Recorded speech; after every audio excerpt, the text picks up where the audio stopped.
오늘 또 초막절 대회 끝날 이 거룩한 절기를 허락하신 하늘아버지 어머니께 먼저 감사와 영광을 돌립니다. 절기 축복 많이 받으시고 성령 축복 많이 받길 바랍니다.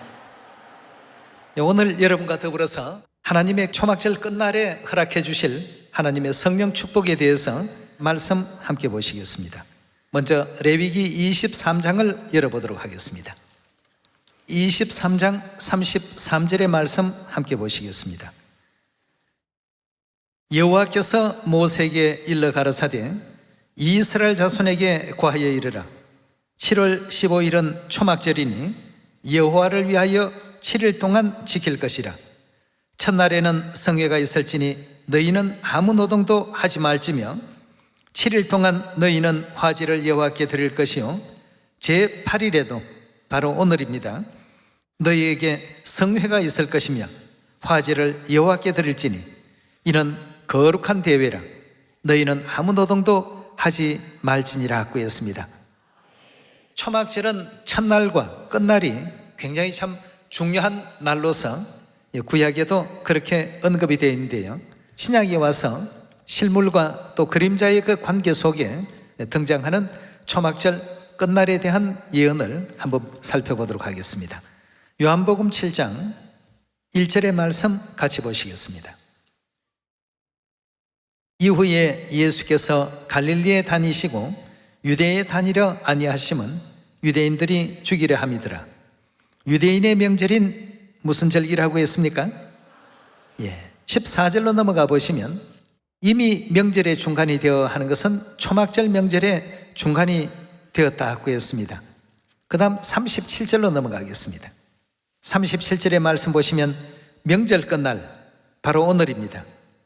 명절 끝날 곧 큰날에 예수께서 서서 외쳐 가라사대 누구든지 목마르거든 내게로 와서 마시라.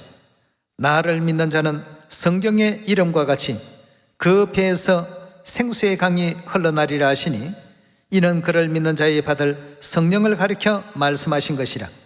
여기 지금 요한복음 7장 37절에 보니까 초막절 끝날에 예수님께서 누구든지 목마르거든 내게로 와서 마시라고 이렇게 말씀을 하셨는데요, 초림 당시에는 아직까지 성령의 그 신부께서 등장하는 예언의 시기가 아니다가 보니까 아버지 홀로 이 땅에 오셔서 누구든지 목마르거든 내게로 나와서 생수를 받으라고 이렇게 말씀을 주셨는데, 요한계시록에 보면 이제 성령과 신부께서 누구든지 내게로 나와서 마시라는 말씀이 또 계시지 않습니까? 우리 한번 그 내용도 한번 보도록 하겠습니다. 요한계시록 22장 17절의 말씀 보겠습니다. 성령과 신부가 말씀하시기를 오라 하시는도다. 듣는 자도 오라 할 것이요 목마른 자도 올 것이요 또 원하는 자는 값없이 생명수를 받으라 하시더라 하고 했습니다. 초림 당시에는 아버지 홀로 오셨고 재림 때에는 아버지와 어머니 하나님께서 함께 이 땅에 또 오셨기에 성령과 신부께서 또 생명수를 받으라는 말씀을 함께 외치고 있는 이 장면을 볼 수가 있습니다. 이사야 우리 55장 열어보겠습니다. 55장 1절의 말씀 보시면 너희 목마른 자들아 물로 나오라. 돈 없는 자도 오라. 너희는 와서 사 먹되 돈 없이 값없이 와서 포도주와 젖을 사라. 너희가 어찌 양식 아닌 것을 위하여 은을 달아주며 배부르게 못할 것을 위하여 수고하느냐. 나를 청종하라. 그리하면 너희가 좋은 것을 먹을 것이며 너희 마음이 기름진 것으로 즐거움을 얻으리라. 너희는 귀를 기울이고 내게 나와 들으라. 그리하면 너희 영혼이 살리라. 내가 너희에게 영원한 언약을 세우리니 곧 다윗에게 허락한 확실한 은혜니라 하고 했습니다. 이사야 55장에도 보니까 생명수 물로 나오라고 외치시는 분은 오직 하나님이셨습니다. 요한복음 7장 37절에도 누구든지 목마르거든 내게로 와서 생명수를 받으라. 요한계시록 22장에도 성령과 신부께서 누구든지 내게로 나와서 값없이 생명수를 받으라. 이렇게 생명수로 나오라고 외치시는 분은 하나님 외에는 아니 계셨습니다. 하나님만이 생명수를 우리 자녀들에게 줄 수 있다는 뜻 아니겠습니까? 요한계시록 우리 21장에도 계속 살펴보도록 합시다. 21장 5절의 말씀 같이 보겠습니다. 보좌에 앉으신 이가 가라사대 보라 내가 만물을 새롭게 하노라 하시고 또 가라사대 이 말은 신실하고 참되니 기록하라 하시고 또 내게 말씀하시되 이루었도다 나는 알파와 오메가요 처음과 나중이라 내가 생명수 샘물로 목마른 자에게 값없이 주리니라고 하셨습니다. 여기도 지금 생명수 주시는 분이 누구라고 되어 있습니까? 알파와 오메가이신 우리 하나님, 처음과 나중이신 우리 하나님. 그렇죠? 예, 결국 생명수를 주시는 분은 하나님이십니다. 결코 우리 성도들이 될 수가 없고 오직 하나님께서 생명수를 온 인류 인생들에게 허락하신다는 것을 성경은 우리에게 언급하고 있고 알려주고 있습니다. 그렇다면 요한계시록 22장 17절에 생명수를 주시는 성령과 신부, 성령도 하나님이시요 신부도 누구십니까? 예, 우리의 어머니 하나님이시죠. 아버지 하나님, 어머니 하나님이 아니시고는 생명수를 인류 인생들에게 허락하실 수 있도록 예언되어 있지 않습니다. 우리 요한복음 4장에서도 그 장면을 한 번 더 확인해 봅시다. 4장 5절의 말씀 보시면 사마리아에 있는 수가라 하는 동네에 이르시니 야곱이 그 아들 요셉에게 준 땅이 가깝고 거기 또 야곱의 우물이 있더라. 예수께서 행로에 권하여 우물 곁에 그대로 앉으시니 때가 제 6시쯤 되었더라. 6시라고 한다면 지금 시각으로 말하면 12시 정도 되었습니다. 사마리아 여자 하나가 물을 길러 왔음에 예수께서 물을 좀 달라 하시니 이는 제자들이 먹을 것을 사러 동네에 들어갔음이라. 사마리아 여자가 가로되 당신은 유대인으로서 어찌하여 사마리아 여자 나에게 물을 달라 하나이까 하니 이는 유대인이 사마리아인과 상종치 아니함이러라. 예수께서 대답하여 가라사대 너가 만일 하나님의 선물과 또 내게 물 좀 달라 하는 이가 누구인 줄 알았다면 너가 그에게 구하였을 것이요 그가 생수를 내게 주었으리라 하고 했습니다. 10절에 참 중요한 말씀이 담겨 있습니다. 너가 만일 하나님의 선물과 또 내게 물 좀 달라 하는 이가 누구인 줄 알았더라면 오히려 너가 그에게 뭘 구한다고요? 생수를 구할 것이요 그가 생수를 내게 주었으리라 하고 했습니다. 이 생명수를 주실 수 있는 분은 오직 누구 외에는 없다는 사실을 우리에게 지금 알려주고 있습니까? 하나님 외에는 주실 수 없다는 사실을 우리에게 일깨워주고 계신데 요한계시록 22장 17절에는 특이하게 성령과 신부께서 생명수를 주시더라고 하셨으니 거기에 등장하는 성령과 신부는 틀림없는 우리의 하나님이 분명하지 않습니까? 예, 우리의 영원하신 하나님이십니다. 아버지 하나님, 어머니 하나님이시죠. 자, 그렇다면 이 초막절과 생명수의 그 관계에 대해서 우리 스가랴 14장 16절의 말씀 함께 보겠습니다. 예루살렘을 치러 왔던 열국 중에 남은 자가 해마다 올라와서 그 왕 만군의 여호와께 숭배하며 초막절을 지킬 것이라. 천하 만국 중에 그 왕 만군의 여호와께 숭배하러 예루살렘에 올라오지 아니하는 자에게는 뭘 내리지 않는다고요? 비는 뭡니까? 예언상 성령을 가리키는 말씀이죠. 비를 내리지 아니할 것인즉 만일 애굽 족속이 올라오지 아니할 때에는 장일함이 있지 아니하리니 여호와께서 초막절을 지키러 올라오지 아니하는 열국 사람을 치시는 재앙을 그에게 내리실 것이라. 애굽 사람이나 열국 사람이나 초막절을 지키러 올라오지 아니하는 자의 받을 벌이 이러하니라 하고 있습니다. 자, 초막절은 무엇과 관계가 있다고요? 생수와 관계가 있고 성령과 굉장히 관계 있는 절기가 바로 이 또 초막절이라고 볼 수 있겠습니다. 이스라엘 백성들의 성전을 건축하는 것을 기념하기 위한 행사로서 하나님께서 초막절 절기를 주신 것 아니겠습니까? 성막과 또 초막절은 굉장히 또 중요한 관계에 놓여 있습니다. 자, 그렇다면 생수와 성소와 초막절 이 세 가지의 어떤 어우러진 내용을 에스겔 47장에서 한 번 더 확인해 보도록 합시다. 47장 1절의 말씀 봅니다. 그가 나를 데리고 전문에 이르시니 전의 전면이 동을 향하였는데 그 문지방 밑에 물이 나와서 동으로 흐르다가 전 우편 제단 남편으로 흘러내리더라고 했습니다. 자, 여기 지금 보니까 성전에서 물이 흘러나더라고 이렇게 설명하고 있습니다. 여기까지 읽어보면 이 물에 대한 정체를 알 수가 없습니다. 근데 그 뒤로 계속 살펴보면 바로 생명수가 성전에서 흘러나더라 하는 말씀이죠. 2절에 계속 봅니다. 그가 또 나를 데리고 북문으로 나가서 바깥길로 말미암아 꺾여 동양한 바깥문에 이르시기로 본즉 물이 그 우편에서 서미어 나오더라.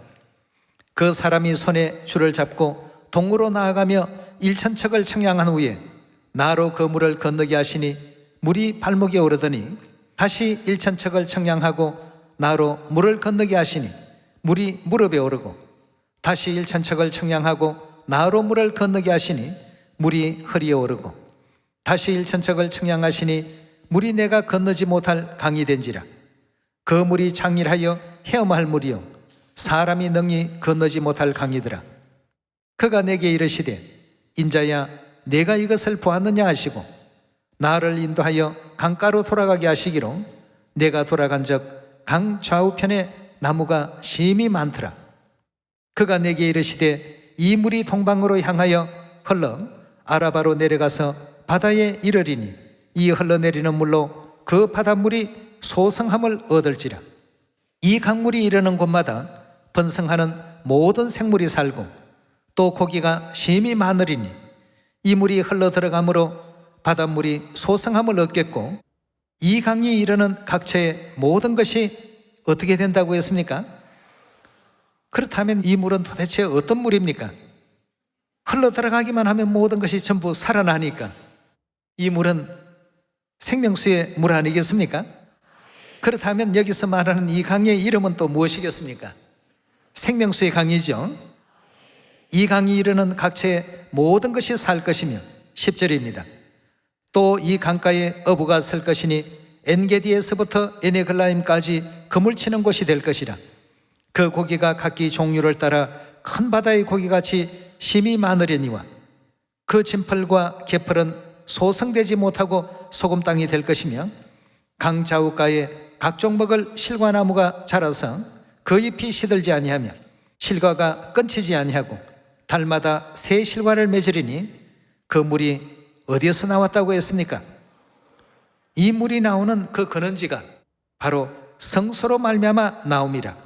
그 실과는 먹을 만하고 그 잎사귀는 약재료가 되리라고 했습니다. 인류를 다 살려내는 이 생명수, 이것이 어디에서부터 시작이 됐냐 하면 바로 성소에서부터 이 물이 흘러나더라고 이렇게 알려주신 대목을 볼 수 있습니다.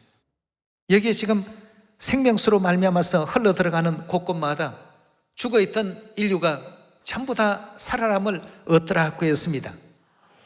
에스겔 47장에서는 바로 성소로부터 이 물이 흘러나더라고 했는데 하나님께서 이 문제에 대한 어떤 중요한 단서를 이제 제공을 하십니다. 스가랴 14장을 한번 열어보도록 합시다. 7절의 말씀 보시면 여호와의 아시는 한날이 있으리니 낮도 아니요 밤도 아니라 어두워 갈 때 빛이 있으리로다. 그날의 생수가 어디에서 솟아난다고요? 아까 에스겔 47장에서는 어디에서 솟아난다고 했습니까? 자, 성소와 예루살렘, 굉장히 참 중요한 어떤 관계가 또 있습니다. 다 같은 말씀인데 성소에 대한 어떤 정체를 하나님께서 드러내시기 위해서 14장 8절에 그날의 생수가, 생수하면 생명수지요, 예루살렘에서 솟아나서 절반은 동해로 절반은 서해로 흐를 것이라. 여름에도 겨울에도 그러하리라고 했습니다. 자, 생명수는 오직 누구만이 허락할 수 있는 것이라고 되어 있었습니까? 그런데 이 생수의 근원이 어디였다고 했습니까? 예루살렘이 생수의 근원이었다고 했습니다.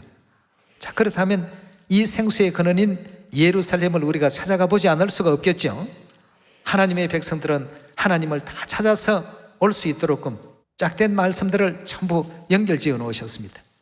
갈라디아서 4장 26절의 말씀 보겠습니다. 오직 위에 있는 예루살렘은, 아까 생수가 솟아나는 곳이 어디라고 했죠? 예. 근데 26절에 보니까 오직 위에 있는 예루살렘은 자유자니 누구시라고요? 예. 우리에게는 틀림없이 어머니 하나님이 계셔야 된다는 사실을 일깨워주고 계십니다. 예. 그래서 아버지 하나님께서도 호세아 6장의 장면을 통해서 너전비 성령을 받을 수 있는 조건은 하나님을 알아야 된다고 했습니다. 하나님을 알되 아버지도 물론 알아야 되겠지만 누구도 알아야 됩니까? 어머니 하나님을 영접하고 받아들이게 될 때 삶의 길로 모든 인류가 나아올 수 있는 것입니다. 예. 심령이 가라고 곤고하고 힘들고 피곤하고 이랬던 모든 자들이 누구에게 다 나아가서 위로와 안식을 받아야 되겠습니까? 예. 예루살렘 하늘 어머니께 나아와서 하늘 어머니를 통해서 모두가 위로를 받고 또 평화를 누리고 안식을 누리라 하는 예언의 말씀이 또 이사야서에 기록되어 있지 않습니까? 66장 10절입니다. 예루살렘을 사랑하는 자여, 즉 예루살렘 누구죠? 우리 하늘 어머니, 어머니를 사랑하는 자여, 다 그와 함께 기뻐하라. 다 그와 함께 즐거워하라. 그를 위하여 슬퍼하는 자여, 다 그의 기쁨을 인하여 그와 함께 기뻐하라. 너희가 저절빠는 것 같이 그 위로하는 품에서 만족하겠고 저절 넉넉히 빤 것 같이 그 영광의 풍성함을 인하여 즐거워하리라. 위로의 장소가 바로 어디라고 했습니까? 예루살렘입니다. 그래서 육적 이스라엘 백성들은 어떤 어려운 일이나 나라에 힘든 일이 발생이 되면 항상 예루살렘을 향해서 기도하고 또 예루살렘으로 나와서 예배하고 그런 어떤 생활들을 수천 년 동안 지속해왔던 역사를 우리가 살필 수 있죠. 12절의 말씀 보겠습니다. 여호와께서 이같이 말씀하시되 보라 내가 그에게 평강을 강같이 그에게 열방의 영광을 넘치는 시내같이 주리니 너희가 그 젖을 빨 것이며 너희가 옆에 안기며 그 무릎에서 놓을 것이라. 어미가 자식을 위로한 같이 내가 너희를 위로할 것인즉 너희가 예루살렘에서 위로를 받으리니 너희가 이를 보고 마음이 기뻐서 너희 뼈가 연한 풀의 무성함 같으리라. 여호와의 손은 그 종들에게 나타나겠고 그의 진노는 그 원수에게 더하리라 하고 했습니다. 이와 같이 하늘 어머니를 이제 이해하고 발견하게 되었을 때 우리 자녀들이 영원히 죽을 수밖에 없었던 처지에서 생명의 모든 역사 가운데로 올바르게 이제 나아갈 수 있는 것입니다. 오늘날 이 지상 세계에 수많은 사람들이 어머니 하나님을 알아보지 못하고 생명수의 그 근원이 되는 그 하나님을 올바르게 알아보지 못하고 찾지도 못하고 있는 그러한 입장 가운데 있습니다만 시온의 모든 자녀에게는 어머니 하나님을 발견케 했습니다. 그렇다면 주신 이 모든 것을 사마리아 땅 끝까지 많은 사람들에게 함께 또 나누어야 되겠습니다. 그 나누는 일을 전도라는 이 내용을 통해서 성령을 나누어주는, 쉽게 말하면 아버지의 그 가르침 가운데 성령운동이라는 표현이 나오는데요, 그 성령운동을 지금 우리가 전개하고 있는 것입니다. 하늘 어머니를 알게 해서 하늘 어머니 품으로 돌아올 수 있도록끔 인도만 한다면, 생명수가 그 마음에 닿기만 하면 어떻습니까? 모든 생물이 다 살아나더라고 되어 있지 않습니까? 그렇다면 이 성전에 대한 문제도 우리가 이해하고 넘어갈 필요가 있겠습니다. 성전은 크게 둘입니다. 겉에서 보면 하나로 되어 있습니다만 안에 들어가게 되면 둘로 나눠져 있습니다. 앞칸은 성소라고 하고 뒷칸은 지극히 거룩하다는 뜻에서 지성소라고 이렇게 표현을 하고 있습니다. 그래서 영문 성경에도 보면 Most Holy Place라고 이렇게 표현되어 있습니다. 그럼 그 이 지성소에 대해서 요한계시록 21장 살펴보도록 합시다. 21장 9절의 말씀을 보시면 7 대접을 가지고 마지막 7 재앙을 담은 7 천사 중 하나가 나와 내게 말하여 가로되 이리 오라. 내가 신부 곧 어린 양의 아내를 내게 보이리라 하고, 여기서 말하는 어린 양은 재림 예수님이시죠. 다시 말하면 재림 예수님은 우리의 아버지 하나님이십니다. 그 어린 양의 아내는 우리에게 누가 되십니까? 어머니 하나님이시죠. 그 어린 양의 아내를 내게 보이리라 하고, 10절입니다. 성령으로 나를 데리고 크고 높은 산으로 올라가 하나님께로부터 하늘에서 내려오는 거룩한 성 예루살렘을 보이더라 하고 했습니다. 자, 이 예루살렘을 하늘 어머니 대신 지금 보여주고 있습니다. 11절입니다. 하나님의 영광이 있음에 그 성의 빛이 지극히 귀한 보석 같고 벽옥과 수정같이 막더라. 크고 높은 성곽이 있고 12문이 있는데 문에 12 천사가 있고 그 문들 위에 이름을 썼으니 이스라엘 자손의 12지파의 이름이라. 동편의 세 문, 북편의 세 문, 남편의 세 문, 서편의 세 문이니 그 성의 성곽은 12 기초석이 있고 그 위에 어린 양의 12사도의 12 이름이 있더라. 내게 말하는 자가 그 성과 그 문들과 성곽을 청량하려고 금갈대를 가졌더라. 그 성은 네모가 반듯하며 장광이 같은지라. 그 갈대로 그 성곽을 청량하니 12,000 스타디온이요. 뭐가 같으라고요? 장과 광과 고가 같으라 하고 했습니다. 네. 하늘에서 내려오는 어린 양의 안에 신부를 보이겠다 하고 보여준 모습이 장, 광, 고가 똑같은 예루살렘의 그 모습을 천사가 사도 요한에게 보여주었던 것입니다. 그렇다면 이 장면을 통해서 우리가 한 가지 알아야 될 것은 초막절과 생명수와 성전, 이 세 가지의 어떤 예언적인 그 관계를 잘 헤아려 볼 수 있어야 되겠습니다. 예루살렘의 모습이 장광고가 같다라고 하는 것은 하나님의 어떤 뜻을 이 속에 담기 위해서 장과 광과 고가 같은 것을 사도 요한에게 보여주신 것입니다. 자, 그렇다면 열왕기상 우리 6장에서 그 내용을 한번 찾아보도록 합시다. 6장 14절입니다. 솔로몬이 전 건축하기를 마치고, 전하는 것은 성전이죠. 15절의 말씀 보시면 백향목 널판으로 전의 암벽 곧 마루에서 천장까지와 벽에 입히고 또 잣나무 널판으로 전 마루를 놓고 또 전 뒤편에서부터 20규빗 되는 곳에 마루에서 천장까지 백향목 널판으로 가로막아 전의 내소 곧 지성소를 만들었으며 내소 앞에 있는 외소, 밖에 있다고 해서 외소라고 하고 더 깊은 안쪽에 있다고 해서 내소라고 합니다. 내소 앞에 있는 외소 곧 성소의 장이 40규빗이며 전 안에 입힌 백향목에는 박과 핀꽃을 아로새겼고 모두 백향목이라. 돌이 보이지 아니하며 여호와의 언약궤를 두기 위하여 전 안에 내소를 예비하였는데 그 내소의 속이, 내소는 아까 뭐라고 했습니까? 지성소라고 했죠. 지성소의 속이 장이 몇 규빗요? 20규빗. 광이요? 20규빗. 고가요? 장과 광과 고가 똑같게 이렇게 만드셨습니다. 하나님께서 모세에게 이 장면을 보여주시고 이대로 지으라고 했습니다. 장과 광과 고가 같은 곳은 이 지성소, 이 장소 외에는 없습니다.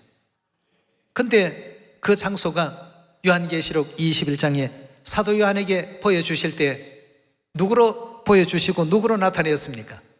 예루살렘으로 나타냈고 그 예루살렘은 갈라디아 4장에서 보니까 누구라고 했습니까? 거룩한 곳 중에도 가장 거룩한 장소가 지성소라고 했습니다. 네. 아버지께서 왜 나는 어머니를 따른다라고 하셨을까? 우리 한번 생각해 볼 필요가 있지 않습니까? 엘리사는 엘리야를 따르고 여호수아는 모세를 따르고 베드로는 예수님을 따르고 나는 어머니를 따른다. 왜 그런 말씀이 계셨나 하는 것을 오늘 이 시간을 통해서 다시 한번 생각하시고 이제 우리도 어머니를 따르겠습니다 하는 이런 믿음 속에서 마지막까지 어머니 모시고 사마리아 땅끝까지 이 복음을 완성시키고 영원한 천국에 이를 수 있는 우리 모두가 되어야 되겠습니다. 어머니의 진리가 전해지는 곳곳마다 모든 생명체들이 어찌 된다고 했습니까? 다 살아난다고 했습니다. 그래서 오늘 여러분과 저는 이 초막절을 통해서 한 가지 꼭 깨우쳐야 될 것이 생명수의 그 근원지가 어디인가? 좀 전에 에스겔 47장에 보니까 생명수의 근원지가 성소였다고 했는데 전체로 얘기할 때 성소라고 얘기합니다. 그러나 세부적으로 얘기할 때는 앞칸은 성소라고 하고 뒷칸은 성소 중에도 지극히 거룩한 장소라고 해서 지성소라고 표현합니다. 그 지성소에 들어가야지만 거기에 생명과가 있습니다. 언약궤가 있고 거룩천사가 있고, 거룩천사가 있다는 의미는 뭘 의미한다고 했습니까? 그 속에 생명과가 있다는 것을 뜻하고 있는 것입니다. 생명과가 있는 장소가 지성소입니다. 그래서 대제사장이 지성소에 1년에 한 번 외에는 결단코 들어갈 수 없습니다. 그만큼 거룩하게 성별된 곳이 바로 이 지성소라는 이 사실을 생각할 때 우리가 영적으로 우리 하늘아버지, 하늘어머니를 어떻게 이해하고 어떻게 또 경외해야 되고 어떻게 모셔야 될까를 다시 한번 생각해 볼 수 있는 대목이 아니겠습니까? 오늘 이 초막절 늦은비 성령을 하나님께서 많이 허락하셨습니다만 이 성령은 하늘어머니를 깨닫지 못하는 가운데서는 100번 초막절을 지킨다 하더라도 의미가 없습니다. 이 초막절을 지키는 자녀들에게 생수의 근원 되시는 하늘어머니를 일깨워 주시고 나도 어머니를 따른다라고 말씀하신 그 아버지의 가르침, 시온의 모든 자녀들에게 왜 그런 가르침이 계셨는가를 오늘 이 시간 다시 한번 또 상기해 보시면서 생명수 주시는 성령과 신부께서 어디로 인도하시든지 끝까지 따름의 도를 다 할 수 있는 우리 모두가 됩시다. 아버지 어머니 성령의 축복 우리 시온의 자녀들에게 다 허락해 주시고 아름다운 또 성령의 열매를 허락해 주시기를 다시 한번 간구드리면서 오늘 말씀 마치도록 하겠습니다. 감사합니다.